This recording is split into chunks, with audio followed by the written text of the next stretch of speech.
Good morning students. आज direct और indirect में हम दूसरा जो हमारा सेंटेंस था यानी जो पार्ट था, भाग था, इसमें इंटरोगेटिव सेंटेंस यानी प्रश्नवाचक वाक्य। और प्रश्नवाचक वाक्य दो प्रकार के, एक हेल्पिंग वर्ब से शुरू होने वाले और दूसरे है WH से शुरू होने वाले। तो हेल्पिंग वर्ब को हमने कंप्लीट कर दिया था और WH से शुरू होने वाले में एक सेंटेंस हमने कर दिया था। तो एक दो और अभ्यास कर लेते हैं। देखिए, इस सेंटेंस को अगर हम देखते हैं तो क्वेश्चन मार्क लगा हुआ है।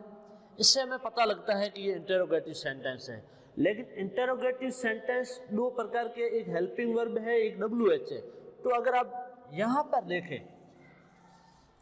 यहाँ पर आपकी पहचान हो जाएगी कि हाउ मच है वो हेल्पिंग वर्ब नहीं है। हाउ मच है वो किस में आता है? WH में। WH में भी H से शुरू होने वाला वर्ड्स है, हाउ मच। तो हमें पता लग गया इंटरोगेटिव सेंटेंस है और WH से शुरू हो रहा है। तो हम WH के नियम लगाते हुए इसको हल करेंगे। जब इनडायरेक्ट बनाएंगे तो C का क्या होगा? C सेड टू को इंटरोगेटिव सेंटेंस है तो किस में बदल देंगे?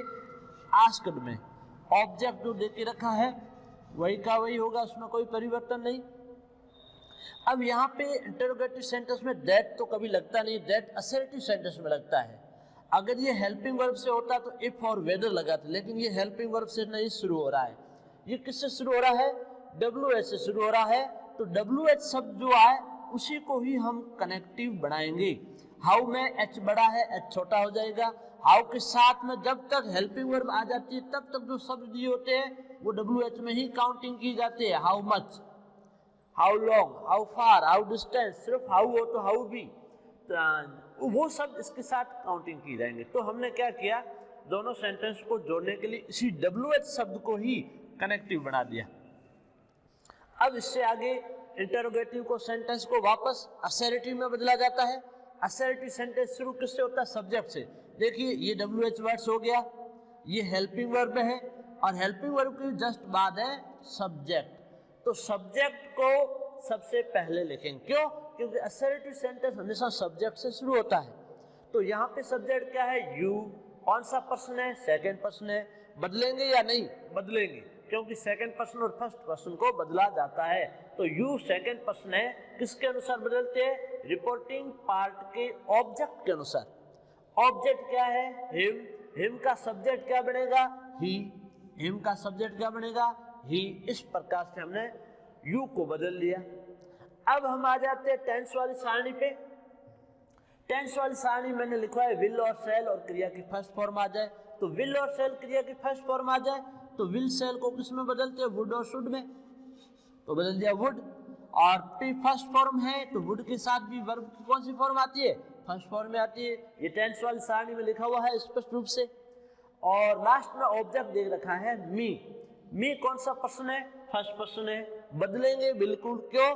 क्योंकि आई का रूप है। किसका रूप है? आई का रूप है मी। आई सब्जेक्ट है और मी क्या है? ऑब्जेक्ट। मी है वो ऑब्जेक्ट है। अब आई तो आया नहीं, आई आता तो आई यहाँ पे किसी सेंटेंस में आई आ जाता सब्जेक्ट के स्थान पे, तो आई के अनुसार हम फर्स्ट पर्सन है, सब्जेक्ट के अनुसार बदलेंगे तो आई का क्या बन जाता? सी। सब्जेक्ट क्या है? सी। क्योंकि यहाँ पे प्रोनाउन सब्जेक्ट सी दिया हुआ है। ही होता तो ही बनता, इट होता तो इट बनता, लेकिन यहाँ सी दिया हुआ है। लेकिन सी तो दिया, लेकिन आई होता तो सी बनता, लेकिन यहाँ तो आई का रूप आया है मी। तो आप प्रोनाउन वाली अगर सारणी देखेंगे तो मी के बराबर और सी के सामने, तो यहाँ पे जो वर्ड्स आ रहा है वो है हर। सी का क्या बन जाएगा? मी के बराबर हर बन जाएगा। तो यहाँ हो जाएगा हर और फुल स्टॉप। असर्टिव में फुल स्टॉप है, इस तरह से हो जाएगा ही वुड पे हर। मी फर्स्ट पर्सन है, सी के अनुसार बदल दिया और मी का हो गया हर। एक और सेंटेंस कर लेते हैं।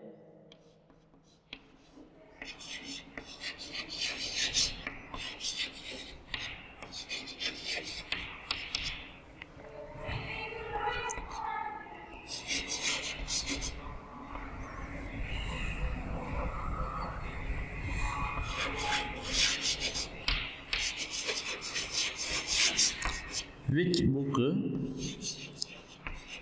do you like?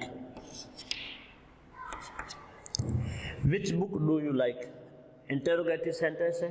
Question mark लगा हुआ, किससे शुरू हो रहा है, विच बुक, WH से शुरू हो रहा है, विच बुक कोई हेल्पिंग वर्ब, क्या हेल्पिंग वर्ब नहीं होती कोई भी, और WH के बाद ये है हमारी हेल्पिंग वर्ब। तो हम इंटरोगेटिव को असर्टिव में बदलेंगे तो इनडायरेक्ट बनाते समय ही सब्जेक्ट में कोई परिवर्तन नहीं, सेड टू किस में बदल दिया जाएगा, आस्क्ड में, किस में बदल दिया जाएगा, आस्क्ड में। ऑब्जेक्ट क्या देख रहा है, मी का मी।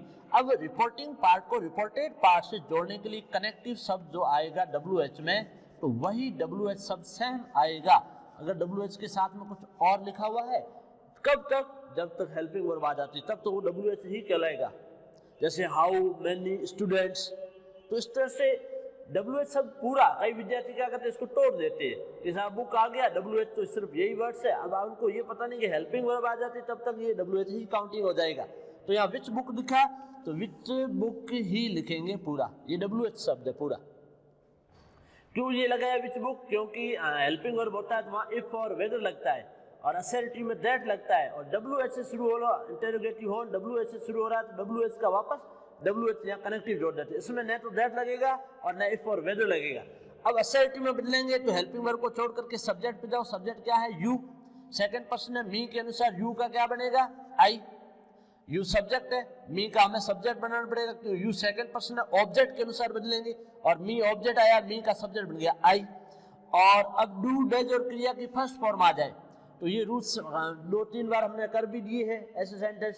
तो यहाँ ध्यान रखने की बात ये है कि नोट नहीं आया हुआ, क्या नहीं आया हुआ, नोट नहीं आया हुआ, नोट नहीं आया हुआ है तो डू डज को छोड़ दीजिए, क्रिया की सेकंड फॉर्म जाएगी, और लाइक की सेकंड फॉर्म लाइक्ड, अंत में फुल स्टॉप। एक दो और सेंटेंस करते हैं, जैसे मोहन said to her,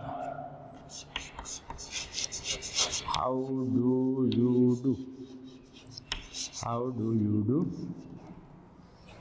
अब इसमें देखिए इंटरोगेटिव सेंटेंस है, क्वेश्चन मार्क लगा हुआ है, और शुरू किससे हो रहा है, सिर्फ हाउ से शुरू हो रहा है।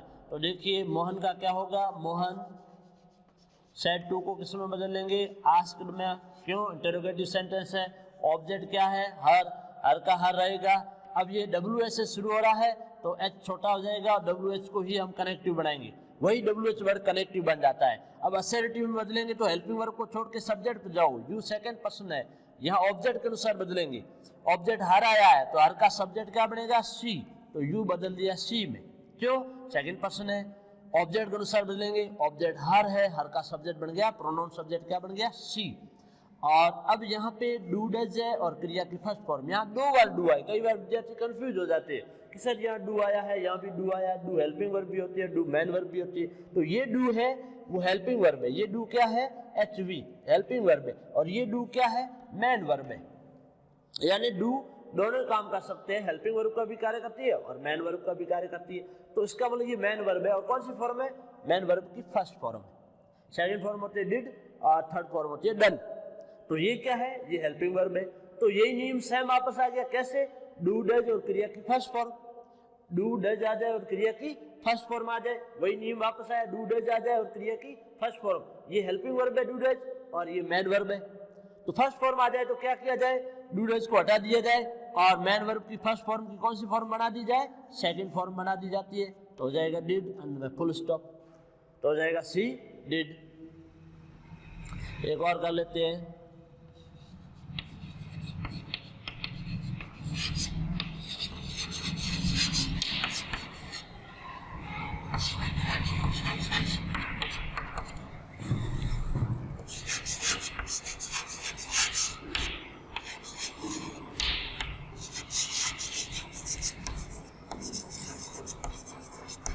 व्हाट इज योर नेम, ये भी सामान्य पूछा जाता है, इंटरोगेटिव सेंटेंस तो है ही, what is your name, WH से शुरू हो रहा है, जब हम बनाएंगे असर्टिव तो हो जाएगा गोविंद का, गोविंद, सेड टू को किस में बदलेंगे, आस्क्ड में, ऑब्जेक्ट क्या है, हिम, कनेक्टिव शब्द क्या जड़ेगा, यहाँ पे वाट आया हुआ है तो वाट का वाट, W छोटा हो जाएगा, ये कनेक्टिव शब्द बन जाएगा वाट का वाट। अब नेक्स्ट चले, हेल्पिंग वर्ब को छोड़ के सब्जेक्ट पे जाए, सब्जेक्ट क्या है, हेल्पिंग वर्ब के, ये यहाँ मैन वर्ब भी होती है, हेल्पिंग वर्ब भी होती है। तो योर नेम, सिर्फ योर सब्जेक्ट नहीं हो सकता, योर कौन सा पर्सन है, सेकंड पर्सन है, किसके अनुसार बदलेंगे, हिम के अनुसार। हिम के अनुसार योर का क्या हो जाएगा, हिज। हिम के अनुसार योर का क्या हो जाएगा, हिज, क्योंकि देखिए इधर ही इसका ऑब्जेक्ट होता है हिम और पॉसेसिव रूप होता है हिज। और जैसे सब्जेक्ट बनता है यू, इसका ऑब्जेक्ट भी होता है यू और पॉसेसिव रूप होता है योर। तो यहाँ योर आया तो क्या बन जाएगा, हिज। लेकिन हम इसको टुकड़ा नहीं करेंगे, यहाँ लिखा हुआ योर नेम तो हो जाएगा हिज नेम। कई विद्यार्थी क्या करते हैं, इसको टुकड़े कर देते हैं, योर का हिज बना देते हैं। नहीं, इसके सब्जेक्ट के कोई टुकड़े नहीं होंगे। योर नेम है तो पूरा हो जाएगा हिज नेम। और इज आर एम को किस में बदलते हैं, वाज वर्ब में, फुल स्टॉप। ये सेंटेंस सारे हैं वो किससे शुरू हो रहे, WH से शुरू होने वाले वाक्य है। और WH से शुरू होने वाले वाक्यों को इस प्रकार से बदल दिया जाता है। विशेष ये ध्यान देना है कि हाउ मच आ जाए तो पूरा WH लिखना होगा, जैसे विच बुक आ जाए तो पूरा WH लिखना होगा। हेल्पिंग वर्ब से पहले जो भी है वो WH है, उसको कनेक्टिव बनाना। इसमें न कोई इफ लगेगा, न वेदर लगेगा, न दैट का प्रयोग होगा, वही WH शब्द को यूजेज किया जाता है। अब हम इसी में से इंटरोगेटिव सेंटेंस में ही आता है हेल्पिंग वर्ब से वेदर का प्रयोग। तो हम वेदर के प्रयोग को समझ लेते हैं थोड़ा सा।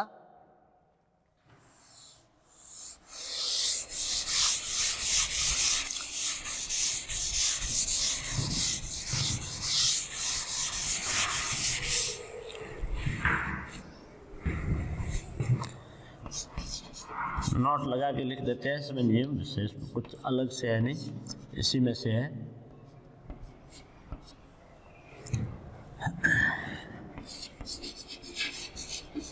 चॉइस यानी विकल्प, चॉइस का अर्थ होता है विकल्प वाले सेंटेंस में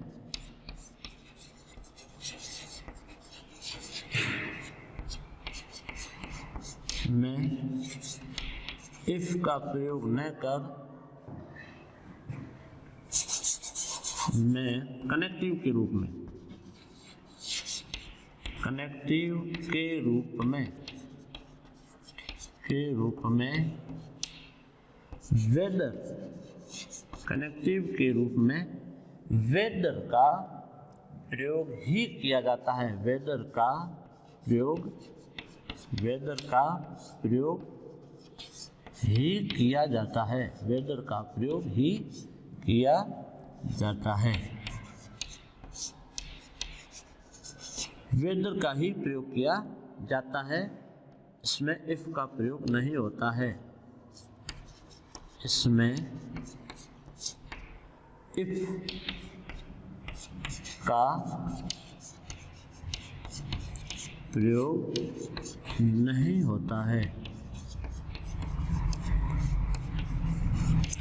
वेदर वाले सेंटेंस यानी वेदर, मैंने आपको कहा था कि इंटरोगेटिव दो प्रकार है, हेल्पिंग वर्ब से शुरू होने वाले, उसमें इफ का भी प्रयोग कर सकते हैं और वेदर का भी प्रयोग कर सकते हैं। तो ऐसे कौन से सेंटेंस होते हैं जिसमें वेदर का ही प्रयोग होता है, इफ का प्रयोग होता ही नहीं है? तो ऐसे सेंटेंस होते हैं चॉइस, विकल्प वाले। तो चॉइस वाले जो सेंटेंस होते हैं उसमें, विकल्प वाले जो सेंटेंस होते हैं उसमें वेदर का ही प्रयोग किया जाता है। देखिए किस प्रकार से होता है, जैसे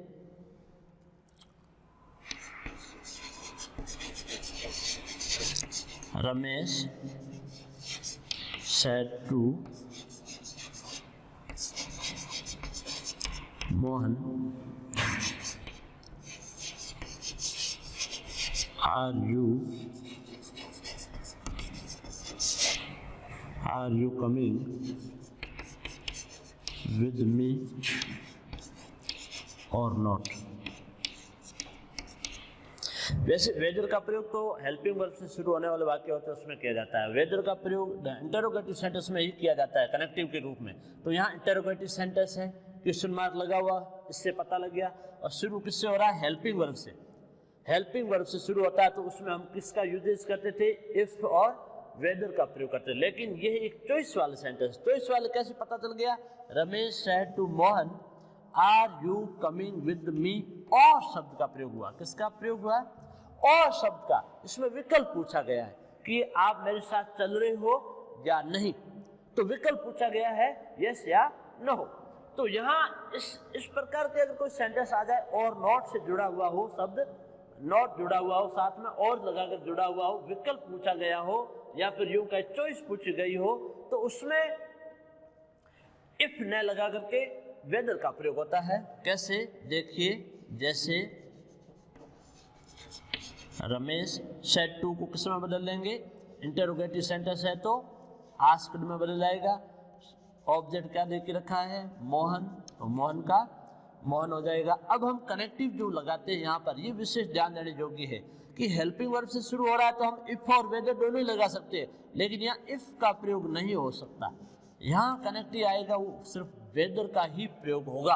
बाकी वाले वाक्यों में तो आप इफ और वेदर दोनों ही लगा सकते हैं, लेकिन विकल्प चॉइस वाले सेंटेंस है उसमें सिर्फ आप किसका प्रयोग कर सकते हैं, वेदर का ही प्रयोग करना। तो कनेक्टिव हो जाएगा वेदर। अब वापस असर्टिव सेंटेंस बनाना है, साधारण वाक्य। तो सबसे पहले कहाँ जाएंगे, साधारण वाक्य शुरू किससे होता है, सब्जेक्ट से। सब्जेक्ट क्या है, यू। कौन सा पर्सन है, सेकंड पर्सन है। किसके अनुसार बदलेंगे, ऑब्जेक्ट के अनुसार। ऑब्जेक्ट क्या है, मोहन, और मोहन का प्रोनाउन क्या बन जाएगा, ही। मोहन का प्रोनाउन क्या बन जाएगा, ही। क्यों, क्योंकि मोहन एक बार हम यहाँ लिख चुके हैं तो दोबारा उसका नाम नहीं लिखेंगे, दोबारा यूज किया जाता, वो प्रोनाउन है। बार बार किसी नाम को लिखना ग्रामर की दृष्टि से रॉन्ग है। तो यू सेकंड पर्सन है, ऑब्जेक्ट के अनुसार बदलेंगे, और मोहन का सब्जेक्ट बन गया ही। अब इजारम को किस में बदलते हैं, वाज वर्ब में बदलते हैं। तो इजारम को वाज वर्ब में बदल दिया, क्योंकि यहाँ यू बहुवचन था, आ रहा है, यहाँ ही एक वचन है तो वाज हो गया। और कमिंग का कमिंग, क्योंकि वाज वर्ब के साथ भी कमिंग, वही टेंस वाली सारणी आप देखेंगे इजारम को वाज वर्ब में बदलते हैं। फिर लिखा हुआ विद का विद, यहाँ पे लिखा है मी। मी कौन सा पर्सन है, फर्स्ट पर्सन है। कौन सा पर्सन है, फर्स्ट पर्सन है। किसके अनुसार बदलेंगे, सब्जेक्ट के अनुसार। सब्जेक्ट क्या है, रमेश। रमेश का क्या बन जाएगा, देखिए इधर, जैसे आई का रूप है मी। अगर आई आता तो रमेश के लिए हम क्या बनाते, बोलो, आई आता तो रमेश के लिए हम क्या बनाते, ही। फर्स्ट पर्सन आता है, सब्जेक्ट के अनुसार बदलते हैं। सब्जेक्ट क्या है, रमेश, तो आई आता तो हम बनाते ही, बनाते रमेश के अनुसार बनाते। लेकिन आई आया नहीं, क्या आया है, आई का ऑब्जेक्ट आया है मी। तो आप सारणी अगर प्रोनाउन वाली देखेंगे तो ही के सामने और मी के बराबर, यानी ऑब्जेक्ट है तो ही का भी क्या आएगा, ऑब्जेक्ट। तो ही का ऑब्जेक्ट क्या होता है, हिम। ये विशेष ध्यान देने योग्य है, क्योंकि यहाँ पे कई विद्यार्थी रॉन्ग करते हैं, गलत करते हैं, उन्हें समझ में नहीं आता है। मी फर्स्ट पर्सन है, रमेश के अनुसार बदलते, रमेश के अगर आई आता सब्जेक्ट तो आई को बदलते रमेश के अनुसार ही में, लेकिन आई आया नहीं, आई का ऑब्जेक्ट आया मी, तो ही का ऑब्जेक्ट आएगा हिम। पीछे और नॉट लिखा हुआ तो सेम वापस आएगा और नॉट, और अंत में लग जाएगा फुल स्टॉप। क्यों, क्योंकि असर्टिव सेंटेंस बनाए। तो इस प्रकार के विकल्प दिया हुआ है, आपको कैसे पता चलेगा, और नॉट से जुड़ा हुआ होगा। इस प्रकार का विकल्प पूछा जाए तो ऐसे वाक्यों के अंदर वेदर का प्रयोग होता है, न कि इफ का प्रयोग होता है। एक और सेंटेंस समझ लेते हैं।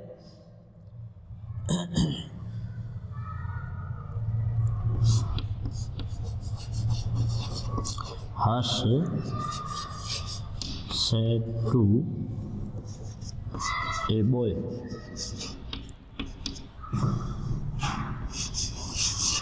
do you know उर्दू और नॉट। अब हम सेंटेंस को अगर देखें तो ये सेंटेंस अंत में क्वेश्चन मार्क लगा हुआ, क्या लगा हुआ है, क्वेश्चन मार्क लगा हुआ, इंटरोगेटिव है। इंटरोगेटिव दो प्रकार के होते हैं, हेल्पिंग वर्ब और डब्ल्यू एस से शुरू होने वाले। तो ये किससे शुरू हो रहा है, डू से। डू क्या है, हेल्पिंग वर्ब। तो ये सेंटेंस हो गया हेल्पिंग वर्ब से शुरू होने वाला। अब हमें इनडायरेक्ट में बदलना है, और इंटरोगेटिव सेंटेंस होता है तो उसको किस में बदलते हैं, असर्टिव, साधारण वाक्य में बदलना है। तो हम किस प्रकार से बदलेंगे, हर्ष, हर्ष का हर्ष होगा, सब्जेक्ट में कोई परिवर्तन नहीं होगा। इंटरोगेटिव सेंटेंस है, सेड टू को किस में बदलेंगे, आस्क्ड में, इंक्वायर्ड ऑफ में, आस्क्ड में। ऑब्जेक्ट क्या देके रखा है, ए बॉय, तो ए बॉय का ए बॉय सेम आएगा वापस।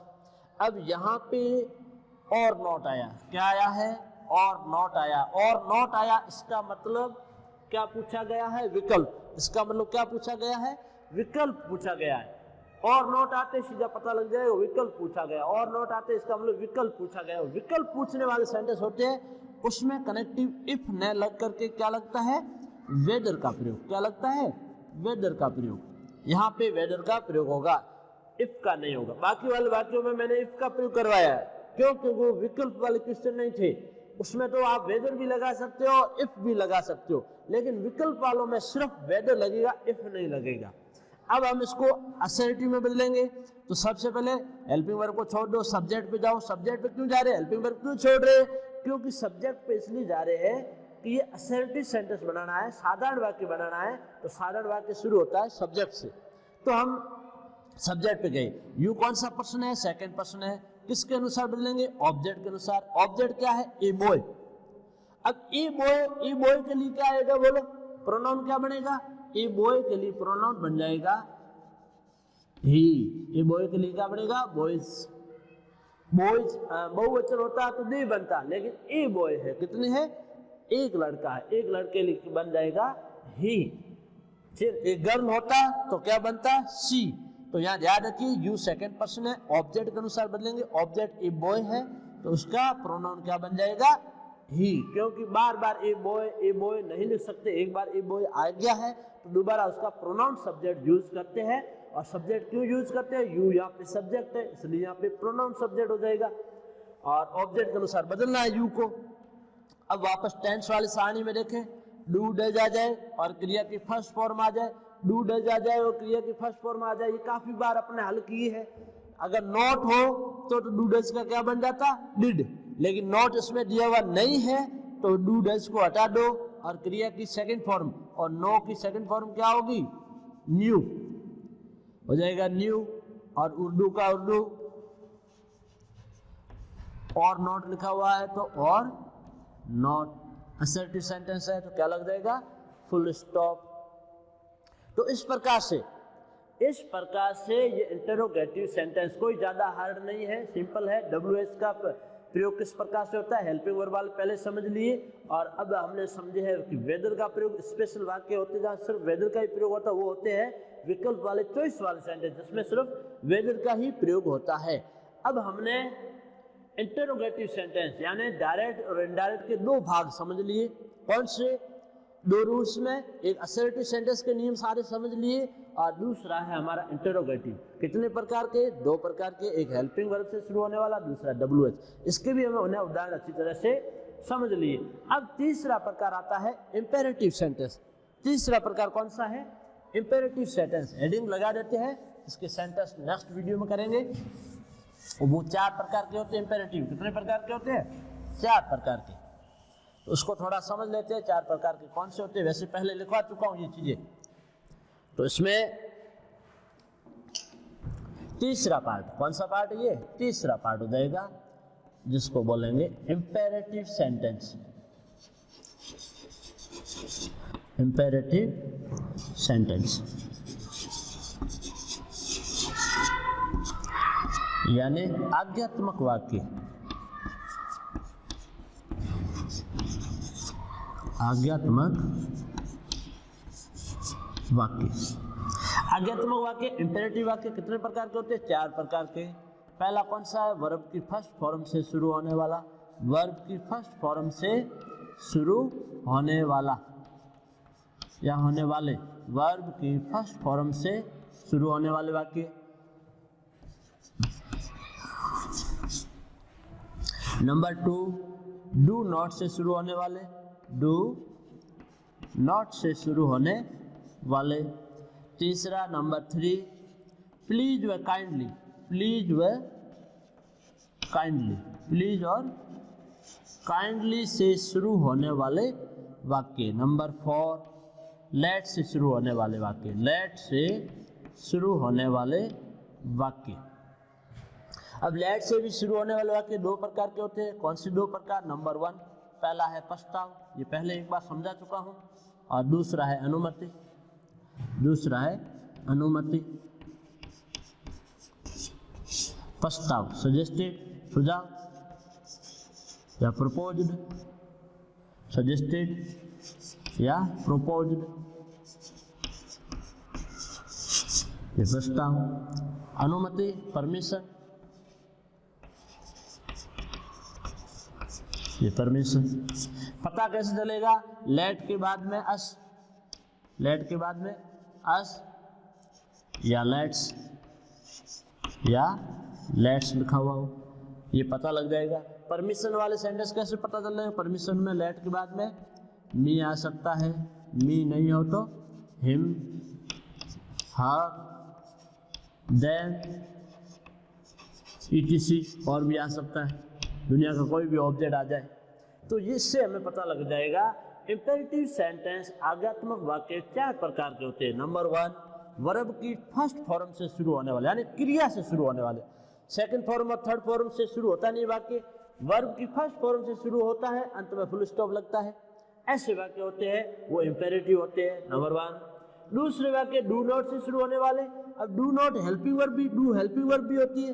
अब हेल्पिंग वर्ब होगी तो उसके अंत में क्वेश्चन मार्क लगा हुआ होगा। क्या लगा हुआ होगा? Question mark. और दूसरी बात, डू के बाद में इंटरोगेटिव सेंटेंस होता है तो उसमें डू के बाद में सब्जेक्ट आता है, हेल्पिंग वर्ब के बाद में क्या आता है? सब्जेक्ट आता है। लेकिन ये डू नॉट से शुरू होने वाले वाक्य है और अंत में फुल स्टॉप होगा, वो इंपेरेटिव में आ जाएगा। तीसरा प्रकार है प्लीज व काइंडली से शुरू होने वाले वाक्य। ऐसे वाक्य जो प्लीज और काइंडली से शुरू होते हैं कौन से होंगे? इंपेरेटिव। और चौथा प्रकार है लेट। लेट आते तुरंत, लेट से शुरू होने वाले सब वाक्य इंपेरेटिव होते हैं। लेकिन लेट के कितने भाग है? 2 भाग है। नंबर 1, पहला भाग कौन सा है? प्रस्ताव, सजेस्टेड। क्या बोलते हैं सुझाव को? सजेस्टेड। दूसरा बोलते हैं प्रपोज्ड।